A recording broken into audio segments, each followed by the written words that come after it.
9 hikers set off into the frozen Ural Mountains in early 1959. They were young, confident, and experienced, seasoned Soviet students from the Ural Polytechnical Institute, led by 23-year-old Igor Dyatlov. This was supposed to be a routine expedition. Brutal, yes, but not impossible.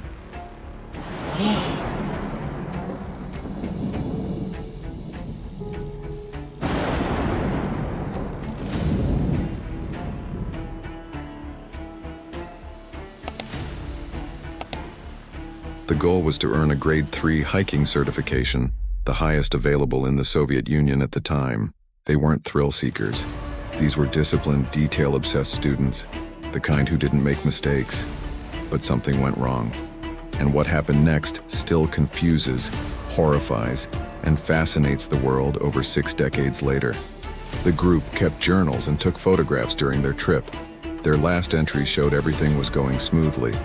There were jokes, snowball fights, and plans for the next checkpoint. They were last seen alive on January 28, 1959. After that, silence. They missed their check-in. Families grew concerned, then frantic.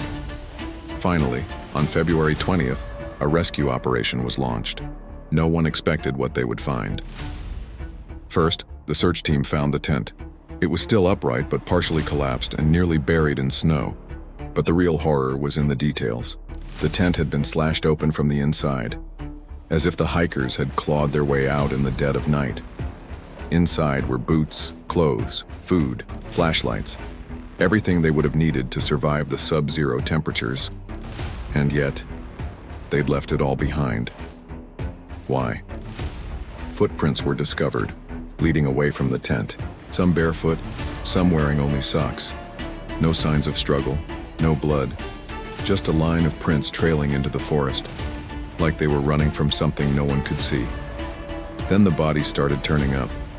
The first 2 were found near the edge of the forest under a tall cedar tree. Their hands were shredded with skin and tissue embedded in the bark. They'd been trying to climb, escape. But climb from what? They were half naked, frostbitten, dead from hypothermia. Between the tree and the tent, 3 more were found, faces down as if crawling home. They were dressed more fully, but not enough to survive. It looked like some had tried to take clothing from the dead in a desperate attempt to stay warm. That alone was disturbing, but the worst was still buried under the snow. 2 months later, the remaining 4 bodies were discovered in a ravine nearly 75 meters deeper into the forest. They were better dressed, but mutilated. 1 had a shattered skull. 2 had massive chest injuries doctors said required force equivalent to a car crash. And 1 woman, Lyudmila Dubinina, was missing her tongue, her eyes, and part of her lips. Her mouth was grotesquely open, frozen in a silent scream. Even more bizarre, no soft tissue damage was visible externally. The internal trauma made no sense. It was like their bones had been crushed from within, without any bruises or broken skin. Investigators were stunned. The cause of death? Officially listed as a compelling natural force, whatever that means. And then came the radiation. Yes, some of the victims' clothing was found to be radioactive. Not high levels, but enough to raise serious questions. How does radiation show up on the clothes of young hikers in the middle of a snowy mountain range? Where would they have been exposed?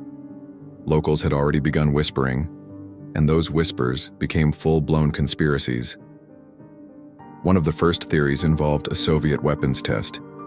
Some believed the group had accidentally stumbled onto a secret military operation, a test of parachute mines, or even chemical weapons. The strange orange lights spotted in the sky that night by locals supported the theory. Some said they were missiles. Others swore they saw glowing orbs, craft that moved silently, unnaturally. UFO enthusiasts took that and ran. Another theory points to infrasound. When wind passes over the top of the specific mountain where they camped, Kolatshiakal, it can create a low-frequency sound, below the level of human hearing, but still powerful enough to trigger panic, nausea, and paranoia. Some researchers claim this could have caused intense feelings of dread. causing the group to flee into the cold in a sudden wave of irrational terror. A breakdown, mass hysteria. It sounds far-fetched, until you realize that infrasound has been studied by the military for exactly this reason. Weaponized fear. And then there are the stranger theories. Some insist it was a yeti, a cryptid or mountain creature that attacked the camp.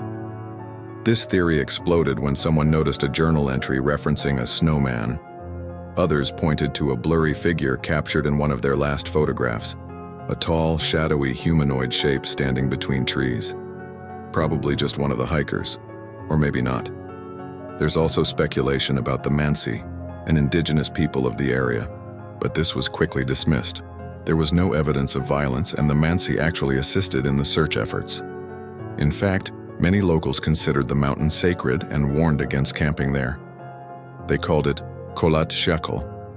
In their language, it means dead mountain. In 2019, after pressure from the public and surviving family members, the Russian government reopened the case. But in 2020, they doubled down on an old theory, a slab avalanche. A delayed release of snow crushed the tent, forcing the hikers to cut their way out. It sounded plausible, at first, but there were major holes. The terrain didn't match typical avalanche zones. There was no debris field. And why were the bodies found so far away with such varied injuries? Still, scientists used advanced modeling to simulate the avalanche, even borrowing software developed by Disney's animation team behind Frozen. Their findings? A slab of compact snow could theoretically inflict injuries like the ones found on the bodies, without leaving typical signs of an avalanche. But many experts and family members remain skeptical. Too many loose ends, too many contradictions, no real answers. So we're left with the same chilling questions.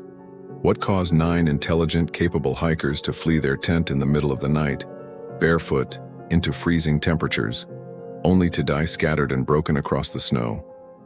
Why did some die of hypothermia, while others suffered catastrophic trauma? Why didn't they return to the tent? And why is this case still, after all this time, unsolved? Some think we'll never know. Others are convinced we were never told the full truth to begin with. But one thing is undeniable. Something out there that night terrified them. Something drove them out of their shelter and into the dark.